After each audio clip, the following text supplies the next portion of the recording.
Well, hello my beautiful and amazing crafters. Welcome to another video of Crafting with Shaneda. In today's tutorial, I'm going to show you how you could personalize a few Dollar Tree journals with just a few items. So I picked up these two journals from my local Dollar Tree for $1.25. I picked up this hardcover 5x7 journal and a packet of 3 mini writing tablets. I thought this would be a great idea for a gift or even something you can sell at a craft show. So let's start with the mini writing tablets. Now this mini writing tablets come in a pack of 3 at my local Dollar Tree.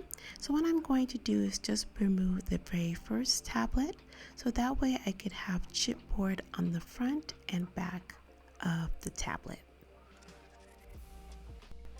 Now it's time to cover the tablet. I have this beautiful Delilah floral printed paper that I'm going to use to cover the tablet.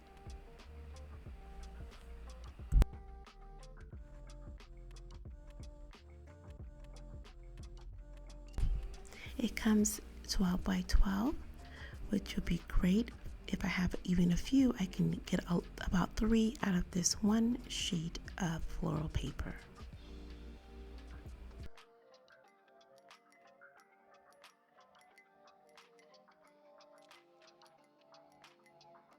Using my tablet as a guide, I'm going to go ahead and cut a strip of 3" by 12 using my paper slicer.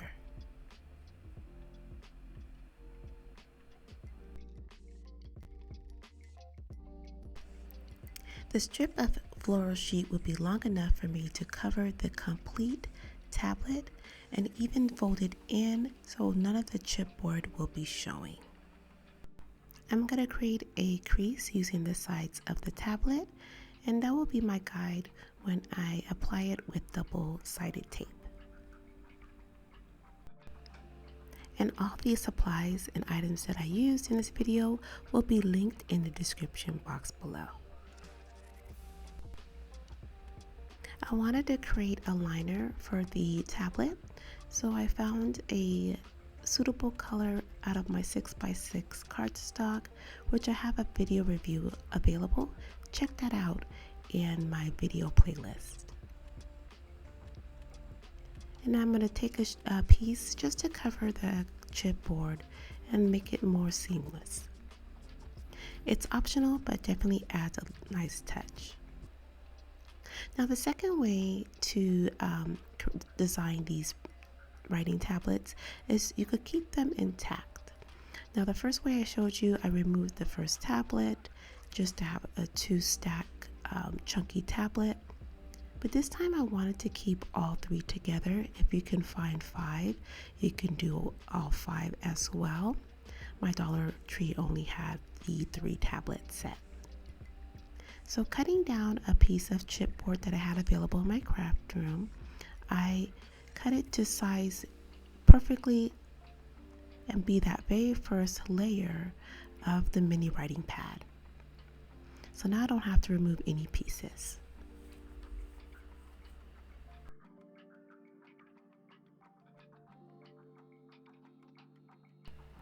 I have this bottle of padding compound, which is used to seal your DIY notebooks.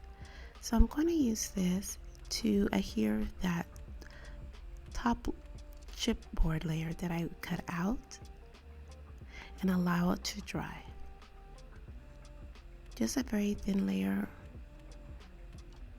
is all that I need.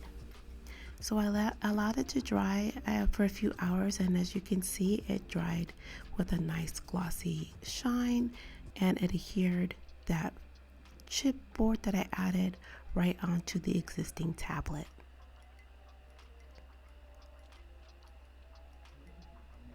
Now all I have to do is just cover it with another floral piece of cardstock, just like I did before, and just add some embellishments.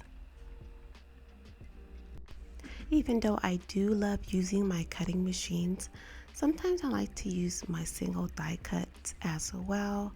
And I'm going to be pulling out my Sizzix mini die cut and cut up pieces of some embellishments with some scrap cardstock that I have available. I'm always looking for great new reasons to use up my scraps because no scrap should be left behind.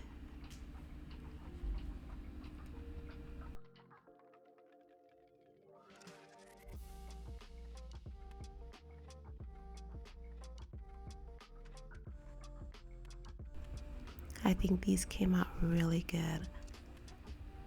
Great gift idea, great for craft fairs, and with $1.25 for 3 tablets, you definitely could get a bang for your buck.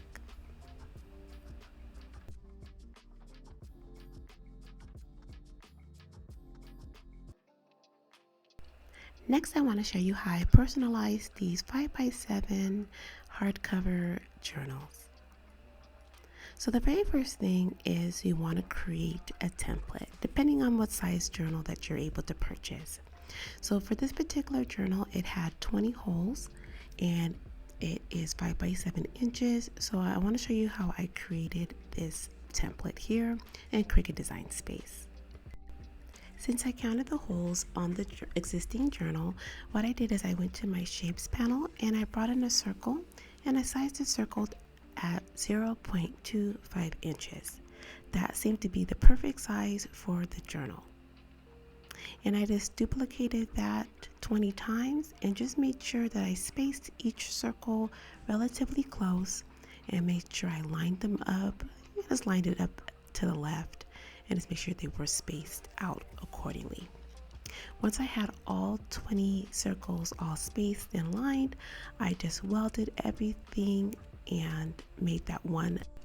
Then I brought in a square and unlocked it and sized it at 5x7 inches and just aligned my welded circles towards the corner of the square, just giving it some space to mirror the actual journal, and the sliced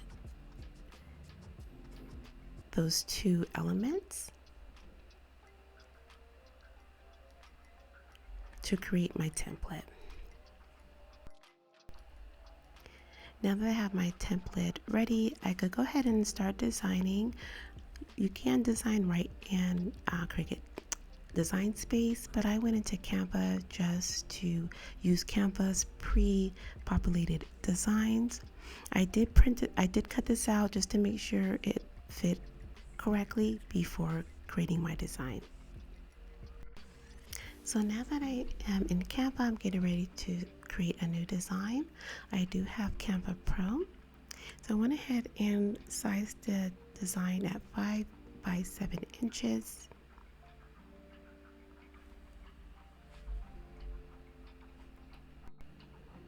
And now that I have the blank design on my screen, I'm going to go ahead and search the templates, and I'm going to look for a journal or journal background, notebook. It gave me a variety of different looks to choose from that I could start with and personalize or just use as is. And I chose this floral design and just added some text on top. I made a copy and removed the text so that way I could have a front and back to my cover. Once I was happy with the design and the way it looked, I went ahead and saved it and downloaded it as a PNG so I could upload it in Cricut Design Space. Now that I have the design uploaded into Cricut Design Space, it's time to size it. So I'm going to unlock the dimensions and size the design to 5 inches by 6.95 inches. That worked well with these journals. Now that it's sized, I'm going to bring the design over on top of the template and I'm going to center them. Once it's centered, I'll hit slice, and now I'll have the designs with the holes sliced out, and I'll do the same thing for the back cover as well.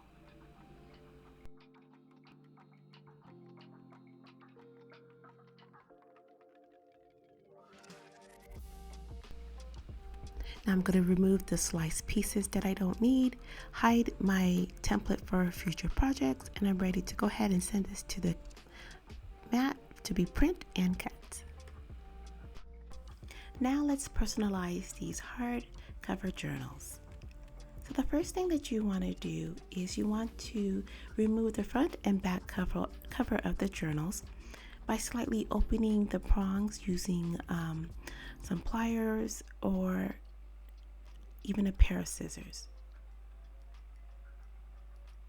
You want to make just enough opening to remove the covers without having all the papers unravel. Here's a little tip. So this particular hardcover has a lot of colors and a lot going on. So when I went to put my design on top, you can see through it. So what I decided would be a great workaround is I just cut out a piece of cream colored cardstock to match the printed design and placed that on top first. That gave it a little bit of a layer of thickness and you weren't able to see the colors bleeding through the design. Now for this design, it worked out perfect. The yellow floral design looked amazing against the blue hardcover, and you weren't able to see the verbiage on the original cover.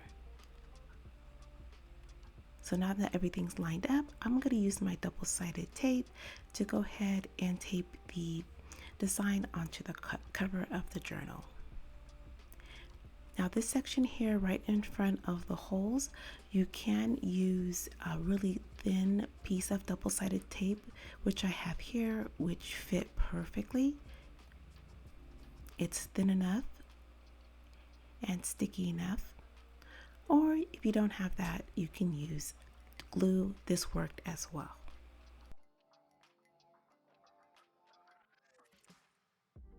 Once it's all put together, it looks so seamless. And using Canon photo paper for this design gave it a gorgeous shine. And adding that personalized touch just finalized everything for this look. Now to put it back, you just want to slide it in between the prongs again and gently put them back, the front and back cover, and just using some pliers or tools, you can just squeeze it back and seal it. And I'm just checking to make sure the page is open and closed correctly. And this is just a great, amazing gift.